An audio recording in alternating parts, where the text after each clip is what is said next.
Swayam Prabha. Digital India. Educated India.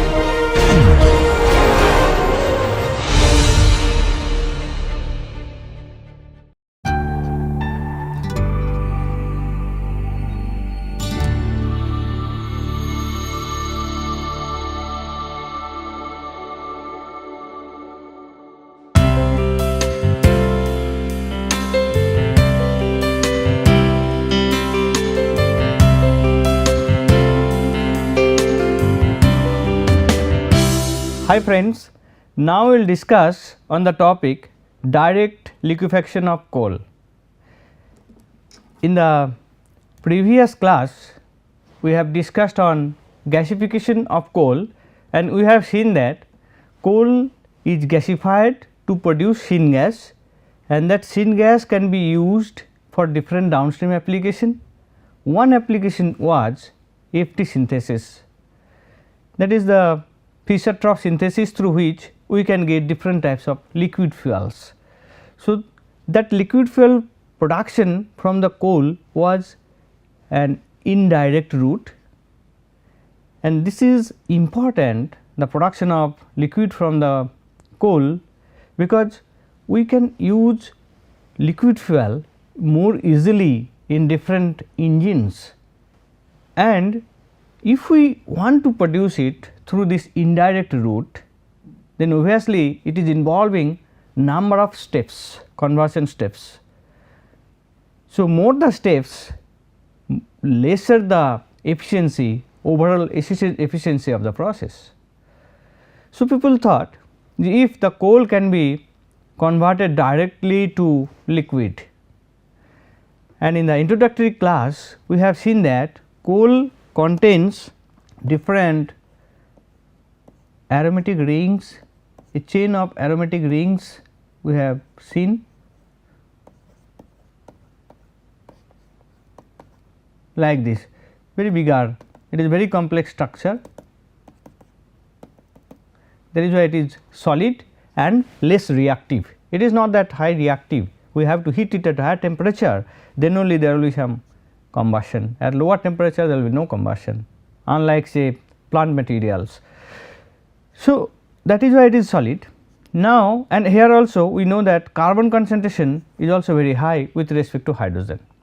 Now, if we can break this, some of the rings here, and say some double rings are there, see if we can break some double ring and we can add some hydrogen here, these rings, then it will be converted to some organic compound having lower molecular weight, and that will be in liquid form, that can be in liquid form. So, we will be able to get liquid fuel from coal by this process, but what is needed here for this conversion? One is hydrogen, we have to provide sufficient amount of hydrogen, and as you know coal is not that reactive. So, hydrogen has to be provided at higher pressure. So, high pressure hydrogen is required, and coal particles has to be particle size will be very small.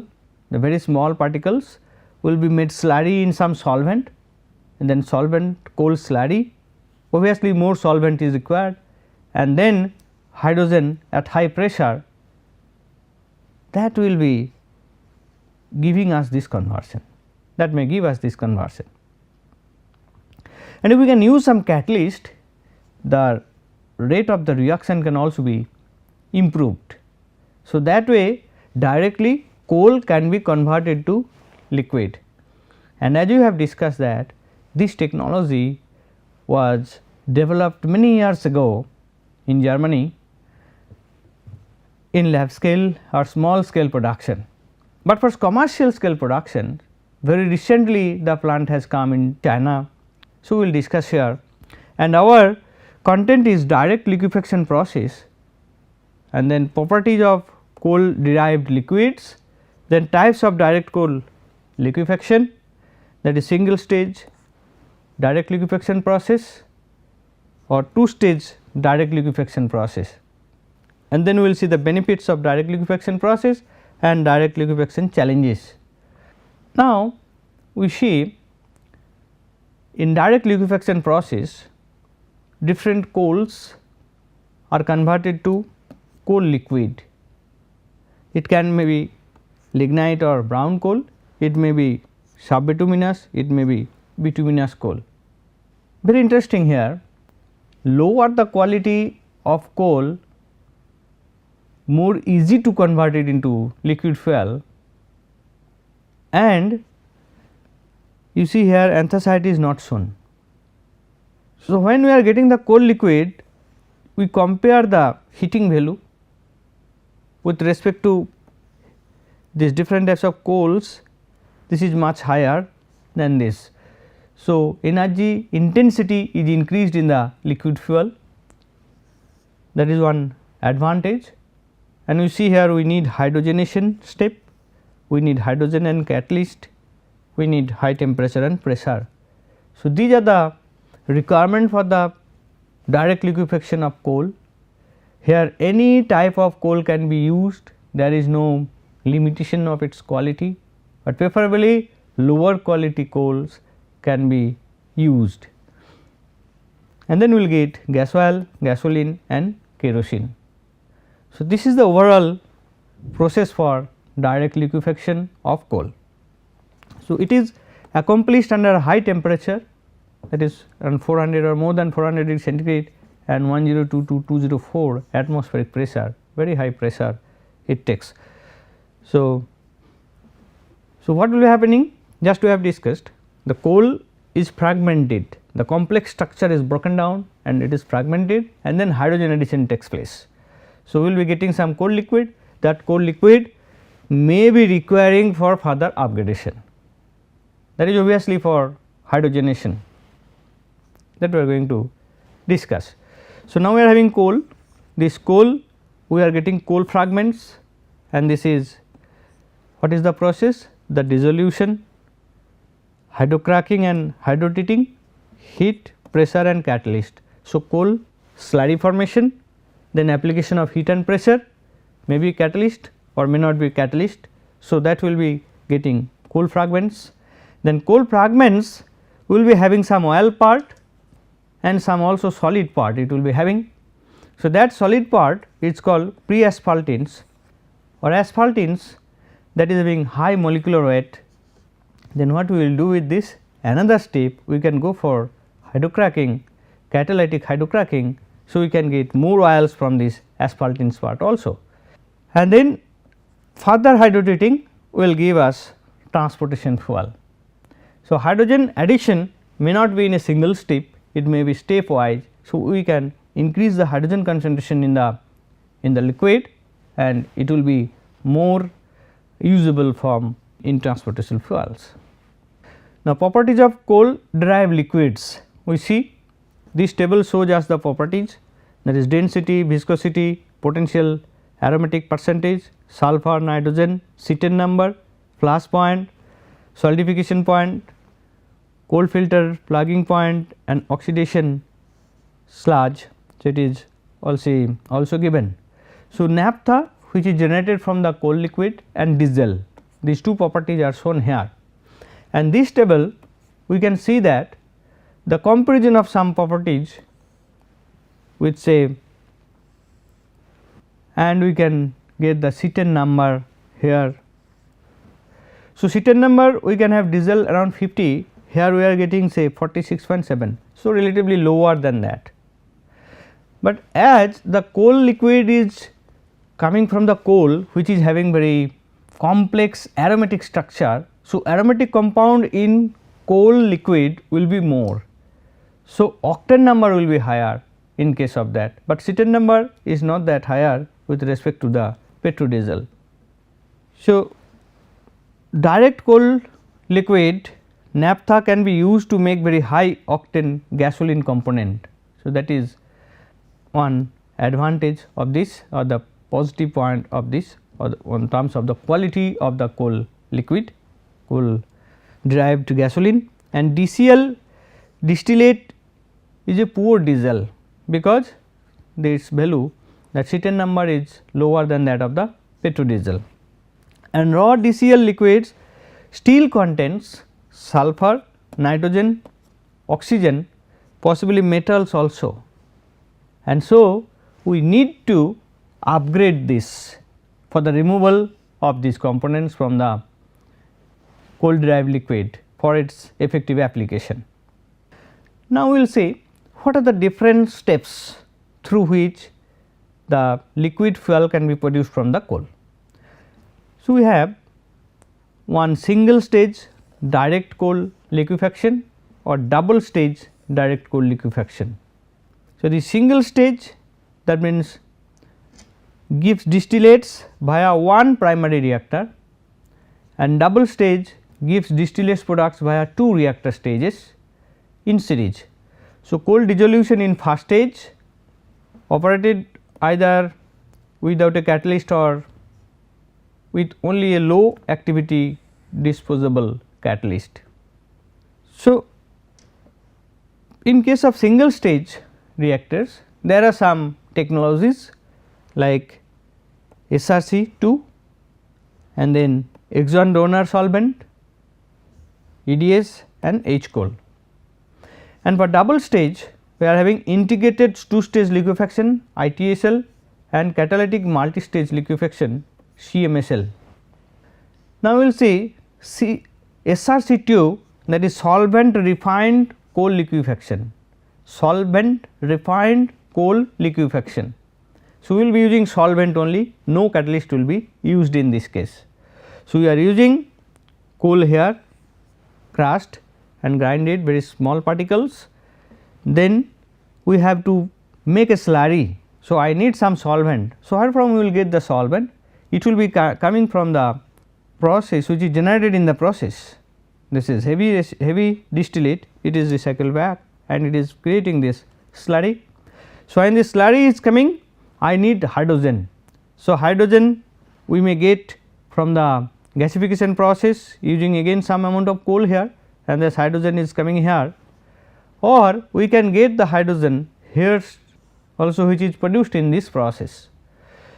So, then hydrogen addition is made, slurry is formed. So, we have to pressurize it. So, after slurry preheater, it is coming to dissolver where high pressure of hydrogen is created. So, 12 megapascal at 440 degree centigrade. This 15 to 45 minutes time period is required here without any catalyst. So, this will give us the conversion. So, what we will get?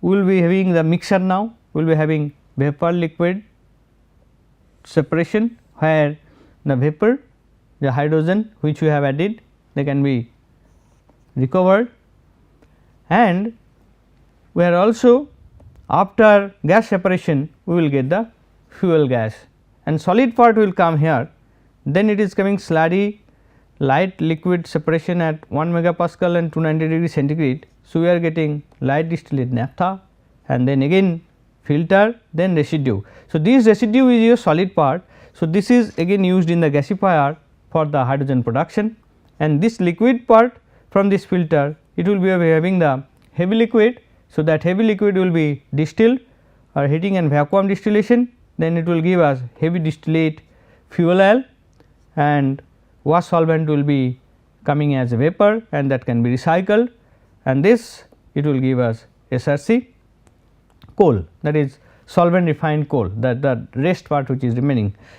Now, we are coming to exon donor solvent process. So, that is also one step process. So, here coal slurry making, where the solvent is coming from the process which is generated during this process, and then recycled solvent slurry making, hydrogen is coming from this process and it is preheating, then it is going to tubular reactor. So, a condition is 425 to 450 degree centigrade and 175 atmospheric pressure, no catalyst is used. In this case pressure is higher than the previous one, temperature is also slightly higher or in the same range, but the pressure is higher. So, then it is coming for separation. So, gas separation hydrogen will go here and then we will go for liquid separation. So, we will get naphtha and we will get distillate fuel then from the solid we can get flexi coker and coke formation here, and that liquid will also go here. So, then and from this part we will get some liquid that can be going through hydrotreating to improve its quality, and that can be used as a recycled solvent. So, this is the flow sheet of EDS process, that is exon donor solvent process. The yield can be up to 47% for lignites, 50% for subbituminous and 60% for bituminous type of coal. Now, HCOL process is another process which is also single step process, and this reactor operates at temperature 425 to 455 degree centigrade, and here conventional supported hydrotreating catalyst either nickel molybdenum and cobalt molybdenum in alumina is used. So, unlike to other process, in this process catalyst is used, and H2 is added and mixed in a preheated and fed to an ebullited bed hydrocracker. The hydrocracker reactor bed is also not fixed, unlike the other process. So, here the yields are dependent on coal, and greater than 95% overall conversion can be obtained, because we are using the ebullited bed reactor, and yields liquid yields up to 50% on dry basis. So, as we are using the ebullited bed reactor, it has some advantage, that is well mixed and temperature monitoring. So, that is giving some better efficiency than the previous one.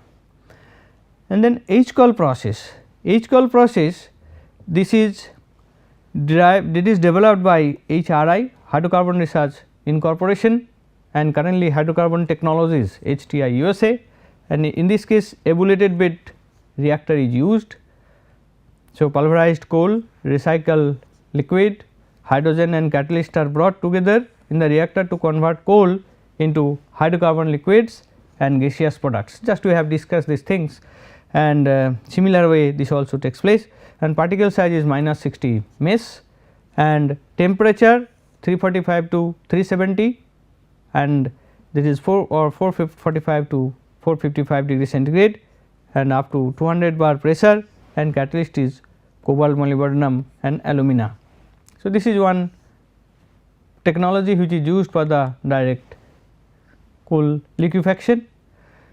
So, now two stage liquefaction if we see, the one is our ITSL two stage liquefaction. So, here we see we are using coal here. So, that coal we have to make slurry. So, some solvent is needed. So, those solvent will also come from the process. So, here is after Rose Esser solvent recovery, and another is your solvent recovery in this hydrogenated solvent recovery. So, these two solvent sources it is coming and making the slurry. Then this slurry, the first step will be catalytic first step. So, here hydrogen is added, then it will go to catalytic second stage, again hydrogen will be added, then it is going for hydrogenated solvent recovery. So, hydrogenated distillate we are getting, and then the solid the heavier part, that is resid plus ash, then we will go for solvent recovery, and that is residuum oil supercritical extraction, that is ROSE, residuum oil supercritical extraction. This method if you use, we will get here ash contents, and heavier solvent will go to this.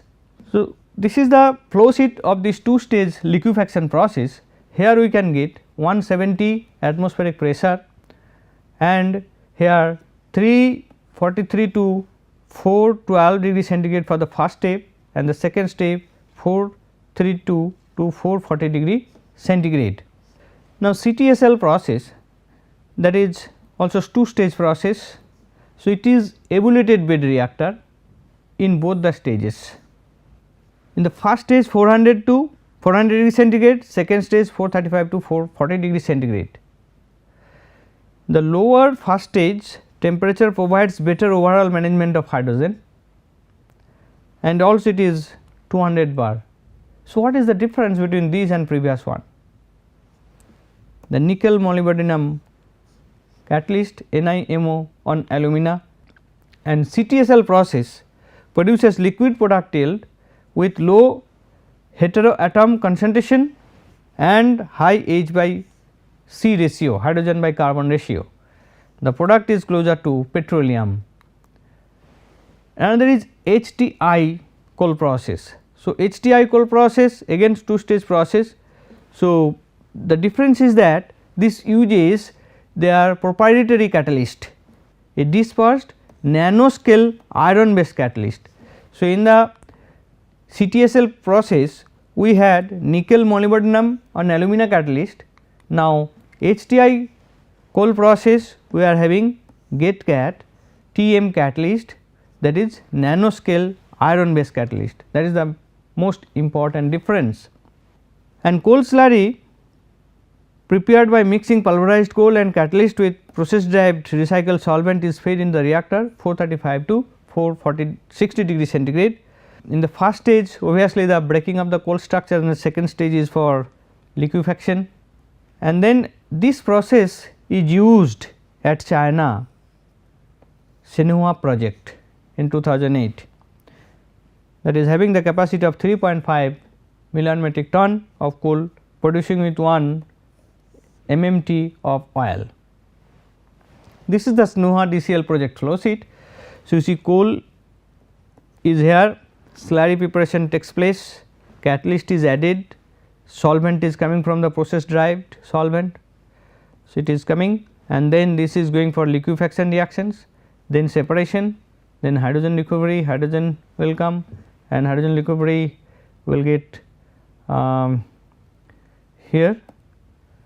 So, then the liquid part go for hydrotreating, it will give us liquid, and then by distillation different fractions of liquid we will get, and from this part bottom of this the residual part we can go for gasification and hydrogen we can make. So, that hydrogen can be used here. So, this process is used commercially, and this is the first plant in the world on DCL, direct coal to liquid, that is first DCL commercial plant in China. Production capacity is 24,000 barrel per day, and this 4 year of construction 2004 to 2008. These are the some photographs of different fuels derived from the coal directly in this Sinhua DCL plant. Then catalytic multi-stage liquefaction. So, in this case more than 2 step is allowable or used. In 1993 2 stage liquefaction system evolved into catalytic multi-stage liquefaction system. In 1993 Department of Energy awarded HRI a contract to conduct demonstrations of direct coal liquefaction in 3 ton per day capacity, that is for demonstration plant. Okay, so, different types of catalyst has been used. You see the same company HRI, they are developing the technology. So, here supported catalyst a CO, molybdenum, CO nickel, and dispersed catalyst FEMO and HTI proprietary GelCat iron based catalyst. So, now we will see what is the scope of DCL process in India. So, we do not have any DCL plant in India, but this is Oil India Limited, Gluagen, they are putting their effort to develop the technology, and they are targeting to use the low ash content Assam coal for this purpose. And one study was going on, I am not aware about the latest status of it, and IIT Dehradun was contributing on the upgradations of the coal liquid. And what are the benefits of liquefaction? The direct liquefaction technology has higher efficiency, you see 70 to 75%, just we have discussed that when we are involving more steps obviously the efficiency will be less. So, in this case we can get higher efficiency with respect to other technologies, say IGCC like this indirect way 60 to 65% maximum we can achieve. And then direct liquefaction provides high octane low sulfur gasoline and distillate that will require upgrading to make acceptable diesel blending stock. So, these are the advantage, and development of direct liquefaction technology could lead to hybrid processes producing high quality gasoline and diesel. and direct liquefaction may have better carbon footprints than indirect liquefaction process. But what are the challenges? Uncertainty in oil prices. As you know, this method is not very cheap method, it will be costlier and will be feasible only when the crude price will be very high. It is feasible when the crude price is more than $70 to $80 per barrel, and high capital cost, as you see that high pressure systems are required. So, high capital cost is also needed, and then investment risk is also there, that the market, what will be the value of crude oil, it fluctuates. So, what will be the stability of the market of this, that is also uncertain, and so there is a risk for the investment on this. And technical challenges, this is this process was discovered many years ago, but commercialization take only in 2008, because there are many technical challenges. Although there is one plant, commercial plant in China, but still more research is required on this field, and to make it to develop confidence on the technology, LCA can be done. Okay. So, hybrid technology needs development, including integrated demonstration and environmental challenges. It has some challenges also, carbon dioxide and criteria pollutants as well as water use. So, these are also related, these are not well addressed on this plant. So, thank you very much for your patience.